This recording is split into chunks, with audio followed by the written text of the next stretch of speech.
दिवस के दिन बाल धोकर बहुत बड़ा गुनाह किया है। इसकी सजा तुम्हारी पति को मिलेगी। नमस्कार भक्तों, जय श्री कृष्णा। राधे राधे भक्तों।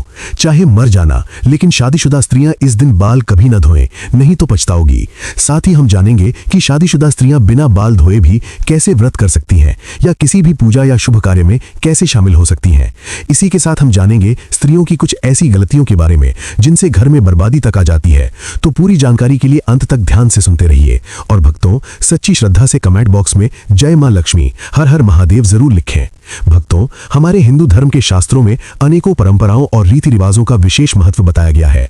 शादी, विवाह और अंतिम संस्कार के अलावा भी कई ऐसी परंपराएं आज हमारे भारतीय सनातन समाज में विद्यमान हैं, जिनका अनुसरण प्रत्येक भारतीय पुरुष और स्त्री करती आई हैं। इनके अनुसार शादीशुदा स्त्रियों को हर दिन कुछ कार्य करने से पहले शुभ अशुभ का विशेष ध्यान रखना चाहिए। आप तो जानते ही होंगे कि शादीशुदा स्त्रियों द्वारा कुछ खास दिनों के अलावा बाल धोना धर्मशास्त्रों में वर्जित माना गया है। सप्ताह के कुछ खास दिनों में यदि शादीशुदा स्त्रियां अपने बाल धोती हैं तो उनके पति पर बाधाएं आ सकती हैं, यहां तक कि संतान और परिवार को भी कष्ट हो सकता है। तो भक्तों, चलिए जानते हैं कि इस बारे में क्या कहा गया है। लेकिन उससे पहले यदि आप चाहते हैं कि लक्ष्मी माता का आशीर्वाद आप पर बना रहे तो इस वीडियो को एक लाइक करें, चैनल को सब्सक्राइब करें और कमेंट बॉक्स में जय लक्ष्मी माता अवश्य लिखें। भक्तों, आप जानते हैं उन दिनों के बारे में जब बाल नहीं धोने चाहिए और किन दिनों में बाल धोना अत्यंत शुभ माना गया है। सबसे पहले बुधवार के दिन खासकर कुंवारी लड़कियों को बाल नहीं धोने चाहिए। यदि कोई कुंवारी लड़की बुधवार को बाल धोती है तो उसके भाई पर किसी बड़े संकट का खतरा आ सकता है, इसलिए जितना संभव हो सके बुधवार के दिन बाल ना धोएं। अगला है बृहस्पतिवार यानी गुरुवार।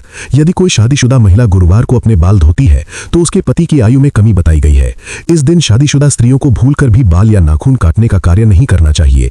गुरुवार के दिन घर में पोंछा लगाना और कपड़े धोना भी वर्जित माना गया है। ऐसा करने से परिवार पर बड़ी बाधाएं आ सकती हैं। अब बात करते हैं सोमवार की। यदि कोई शादीशुदा स्त्री सोमवार के दिन बाल धोती है तो ऐसा माना जाता है कि उसके बच्चों पर संकट आ सकता है, परिवार पर आर्थिक समस्याएं भी आ सकती हैं। इसलिए शादीशुदा स्त्रियों को सोमवार को बाल धोने से बचना चाहिए। अब प्रश्न यह है कि बाल धोने का शुभ दिन कौन सा है। तो भक्तों, शुक्रवार के दिन स्त्रियों को बाल अवश्य धोने चाहिए। ऐसा करने से घर में बरकत आती है, सुख समृद्धि बढ़ती है और पति के धनवान बनने के योग बनते हैं। अगर किसी कारणवश आप बाल नहीं धो पाई और आपको किसी शुभ कार्य, पूजा या व्रत में शामिल होना है तो भी आप शामिल हो सकती हैं। इसके लिए बस आपको अपनी मांग में सिंदूर लगाना होगा। शास्त्रों में शादीशुदा स्त्री की मांग को गंगा स्थान माना गया है, जो अत्यंत पवित्र है। जब स्त्री मांग में सिंदूर लगाती है तो वो मां पार्वती का सम्मान करती है और मां पार्वती का आशीर्वाद उस पर बना रहता है। लेकिन भक्तों, सिंदूर लगाते समय कुछ बातें अत्यंत जरूरी हैं। कई स्त्रियां ऐसी गलतियां कर देती हैं जिससे उन्हें इसका पूरा फल नहीं मिलता और उल्टा पति को कष्ट तथा घर में कलह तक की स्थिति हो जाती है। आइए जानते हैं कि सिंदूर लगाते समय इन गलतियों से कैसे बचें। नंबर 1, कुछ स्त्रियों को सिंदूर लगाने में शर्म महसूस होती है और वे अपनी मांग में सिंदूर बहुत हल्का या छिपा कर लगाती है। लेकिन जो स्त्री सिंदूर को छिपाती है उसके पति को समाज में मान सम्मान नहीं मिलता। नंबर 2, जो स्त्रियां लंबी मांग भरकर सिंदूर लगाती हैं उनके पतियों को समाज में बड़ा सम्मान मिलता है। उनके पति अपने जीवन के लक्ष्यों को आसानी से प्राप्त कर लेते हैं।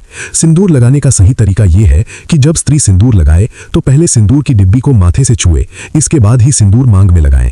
यह तरीका पवित्र है और जीवन में सुख समृद्धि का कारण बनता है। नंबर 3, सिंदूर हमेशा सीधी मांग में लगाएं।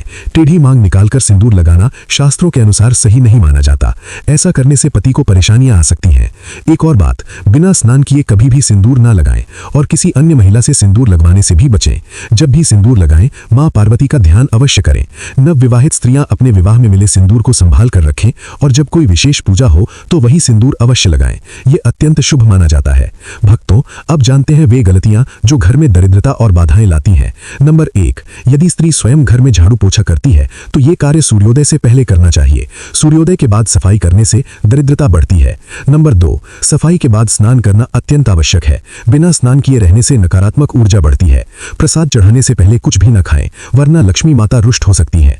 नंबर 3, सूर्यास्त के बाद बालों में कंघी न करें, यह वास्तु दोष बढ़ाता है और लक्ष्मी कृपा कम होती है।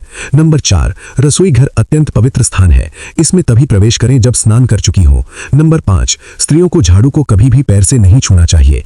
ऐसा करने से घर आर्थिक संपन्नता नहीं देख पाता। नंबर 6, यदि घर की स्त्री हमेशा क्रोधित रहती है तो घर में कलह और दरिद्रता बढ़ती है। स्त्री का प्रसन्न रहना पूरे घर की खुशहाली का कारण बनता है। नंबर 7, सिंदूर, दानी, चूड़ी, पायल और बिछिया कभी किसी को ना दें, ये सब पति के सौभाग्य से जुड़े होते हैं। नंबर 8, रात के समय रसोई में जूठे बर्तन ना छोड़ें, ये नकारात्मक ऊर्जा बढ़ाता है और लक्ष्मी का वास कम करता है।